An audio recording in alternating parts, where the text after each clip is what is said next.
नमस्कार दोस्तों, कैसे F-35 की स्टेल्थ ही अमेरिका के लिए मुसीबत बन गई है, जिस कारण एक गुम हुए F-35 को खुद अमेरिका भी ढूंढ नहीं पा रहा है। अमेरिका के latest stealth bomber B-21 raider की क्या अपडेट है? भारत अब और ज्यादा नए सुखोई 30 MKI क्यों तैयार करवा रहा है? भारत के स्वदेशी नाविक नेविगेशन सिस्टम को क्या सफलता मिली है? हमारी एयरफोर्स ने कौन से ट्रांसपोर्ट एयरक्राफ्ट को लिया है और 20 टन के हैवी कार्गो की टेस्टिंग क्यों खास बन गई है? साउथ कोरिया के KF-21 जेट और अमेरिकी MQ-9C ट्रीटन UAV की क्या अपडेट है? ये सारी डिटेल्स जानेंगे इस वीडियो में। नमस्कार दोस्तों, मेरा नाम है अमित और मैं स्वागत करता हूं आपका अमित अपडेट्स चैनल पर। तो चलिए दोस्तों शुरू करते हैं। शुरुआत करते हैं F-35 से। F-35 को लेकर एक शॉकिंग अपडेट आई है। अमेरिका का स्टेल्थी F-35 फाइटर जेट, जिसके बारे में कहा जाता है कि इसे दुश्मन के रडार ट्रैक नहीं कर पाते हैं, यही F-35 फाइटर जेट मिसिंग है यानी खो गया है। इसी गुम हुए F-35 जेट को ढूंढने के लिए यूएस मिलिट्री ने आम जनता से मदद मांगी है। यह एक शॉर्ट टेक ऑफ और वर्टिकल लैंडिंग की कैपेबिलिटी वाला F-35 का बी वेरिएंट था। दो F-35B जेट्स ने चार्ल्सटन एयरबेस से उड़ान भरी थी। एक F-35 तो अपनी फ्लाइट सोर्टी के बाद सही सलामत चार्ल्सटन एयरबेस पर लैंडिंग कर लेता है, लेकिन इसके साथ जो दूसरा F-35 जेट उड़ा था वो वापस नहीं आता है। इस दूसरे F-35 जेट का पायलट एक बड़ी प्रॉब्लम आने के कारण इसे ऑटो पायलट पर लगाकर खुद इससे इजेक्ट हो गया था। यह पायलट सही सलामत जमीन पर उतर आया था और उसका इलाज हॉस्पिटल में चल रहा है। F-35 ऑटो पायलट मोड पर था, यानी इसके कंप्यूटर्स इसकी फ्लाइट को कंट्रोल कर रहे थे। इसकी स्टेल्थ कुछ ज्यादा ही अच्छी तरह से काम कर रही है, इसीलिए खुद अमेरिका भी इसे ट्रैक नहीं कर पा रहा है। ऑटो पायलट इस F-35 को कई घंटों तक उड़ाकर रख सकता है और जरूरत पड़ने पर वर्टिकल लैंडिंग भी करवा सकता है। जहां इस F-35 के होने का अंदेशा है, वहां पर दो बड़ी लेक्स मौजूद हैं, इसलिए यह संभावना भी बढ़ गई है कि हो सकता है कि यह F-35 क्रैश होकर इन्हीं में से एक लेक की गहराइयों में जा गिरा है। अभी तक यह भी क्लियर नहीं हो पाया है कि आखिर पायलट ने इजेक्ट क्यों किया था। अमेरिका के B-21 रेडर स्टेल्थ बॉम्बर की भी अपडेट आई है। अब तक अमेरिका B-2 स्पिरिट नाम के स्टेल्थ बॉम्बर का इस्तेमाल करता आया है। अब इनसे और ज्यादा स्टेल्थी वेरिएंट B-21 रेडर को बना लिया गया है। इसी B-20 रेडर के ग्राउंड ट्रायल्स चल रहे हैं। इसके इंजन्स की टेस्टिंग भी शुरू हो गई है।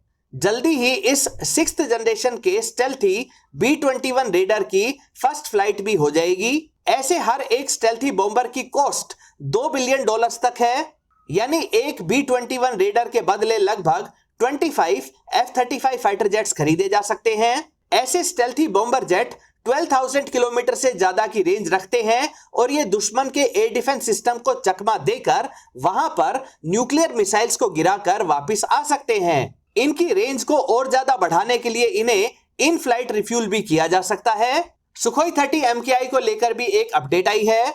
भारत 12 और सुखोई 30 MKI फाइटर जेट्स को खरीदेगा। अब तक total 272 Sukhoi 30 MKI jets Indian air force ने लिए हैं, लेकिन पिछले 20 वर्षों में अलग अलग रीजंस की वजह से 10 से ज्यादा सुखोई 30 MKI जेट्स क्रैश हो चुके हैं।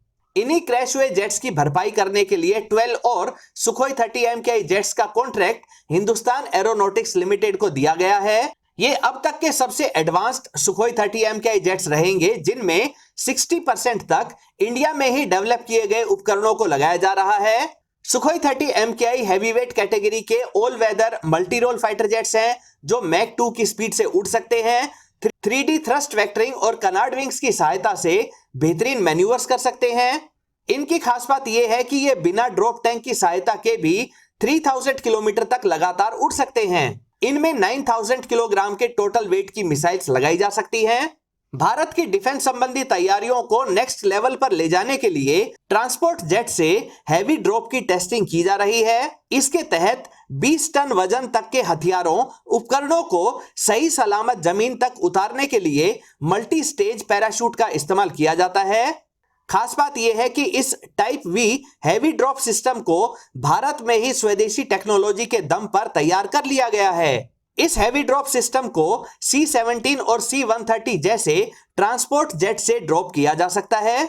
भारत के सैटेलाइट नेविगेशन सिस्टम नाविक के लिए भी एक अच्छी अपडेट आई है। जब कारगिल की लड़ाई के समय अमेरिका ने भारत को अपने जीपीएस सिस्टम का एक्सेस नहीं दिया था, तभी भारत ने ठान लिया था कि अपना खुद का नेविगेशन सिस्टम बनाएगा। अब यह नाविक नेविगेशन सिस्टम पूरी तरह से तैयार है और भारतीय सरकार स्मार्टफोन्स में इसकी कंपैटिबिलिटी ऐड करवाने के लिए फोन बनाने वाली कंपनीज पर दबाव डाल रही थी। इसी का नतीजा देखिए कि आईफोन के लेटेस्ट वेरिएंट यानी आईफोन 15 के सेलेक्ट वेरिएंट्स में नाविक नेविगेशन सिस्टम का सपोर्ट जोड़ दिया गया है। ट्रांसपोर्ट एयरक्राफ्ट की बात करें, जिसमें लगभग 22,000 करोड़ रुपए की डील के तहत 56 Airbus C-295 tactical transport aircraft को खरीदने की बात हुई थी, उसी डील के तहत पहला C-295 जेट भारत को स्पेन में सौंपा जा चुका है। टोटल 16 इसी तरह के बने बनाए C-295 जेट्स स्पेन से भारत आएंगे व बाकी के 40 C-295 जेट्स भारत में ही टाटा एडवांस्ड सिस्टम्स द्वारा तैयार किए जाएंगे। इन जेट्स के आ जाने से न सिर्फ भारत के पास अच्छे ट्रांसपोर्ट जेट्स की संख्या बढ़ जाएगी, बल्कि इनसे भारत में एरोस्पेस इकोसिस्टम भी डेवलप करने में सहायता मिलेगी। C-295 73 सैनिकों या 7,000 किलोग्राम के पेलोड को लेकर उड़ सकता है। C-295 की फेरी रेंज 5,000 किलोमीटर तक है। C-295 में 2 टर्बोप्रोप इंजन लगे हैं। वैसे बोइंग कंपनी अपने 4 टर्बोप्रोप इंजन वाले A400 ट्रांसपोर्ट जेट को भी भारत को ऑफर कर रहा है, जो 37,000 किलोग्राम के पेलोड को ले जा सकता है। साउथ कोरिया के नए फाइटर जेट KF-21 की भी एक अपडेट है। KF-21 को साउथ कोरिया एक 5th जनरेशन के स्टेल्थी फाइटर जेट के रूप में तैयार कर रहा है। इसके मौजूदा वेरिएंट में मिसाइल्स के लिए इंटरनल बे नहीं लगाई गई है, साथ ही इसके जैमर्स और डिस्ट्रीब्यूटेड अपर्चर सिस्टम अभी ज्यादा एडवांस नहीं है। इसीलिए फिलहाल KF-21 एक 4.5 जनरेशन का फाइटर जेट ही माना जाता है। इसी KF-21 के लिए एक अपडेट आई है कि यूनाइटेड अरब एमिरेट्स इसके डेवलपमेंट से जुड़ना चाहता है, ताकि इसे जल्दी से जल्दी एक ट्रू 5th जनरेशन का फाइटर जेट बनाया जा सके। इस KF-21 में इंडोनेशिया ने भी पैसा लगाया हुआ है, लेकिन उनकी तरफ से और ज्यादा इन्वेस्टमेंट को अभी तक कंफर्म नहीं किया गया है। UAE इंडोनेशिया को रिप्लेस करके KF-21 के लिए साउथ कोरिया के साथ पार्टनरशिप करके बड़ी संख्या में इस फाइटर जेट को खरीद सकता है। नॉर्थरोप ग्रूमैन कंपनी द्वारा बनाए गए MQ-9C ट्रीटन UAV की भी एक अपडेट आई है। MQ-9C ट्रीटन ने इनिशियल ऑपरेटिंग कैपेबिलिटी की सारी शर्तों को पूरा कर लिया है, यानी कि अब अमेरिकी नेवी इस हाई एल्टीट्यूड लॉन्ग एंड्योरेंस वाले UAV को बड़ी संख्या में खरीद सकती है। इसका इस्तेमाल इंटेलिजेंस गैदरिंग, जासूसी व दुश्मन के नेवल शिप्स को टारगेट करने के लिए जरूरी कोऑर्डिनेट्स को मुहैया करवाने के लिए किया जाएगा। बेहद महंगा और बेहद खास तरह का यह UAV अपने टारगेट की हाई क्वालिटी की live streaming ground based control centres को उपलब्ध करवा सकता है।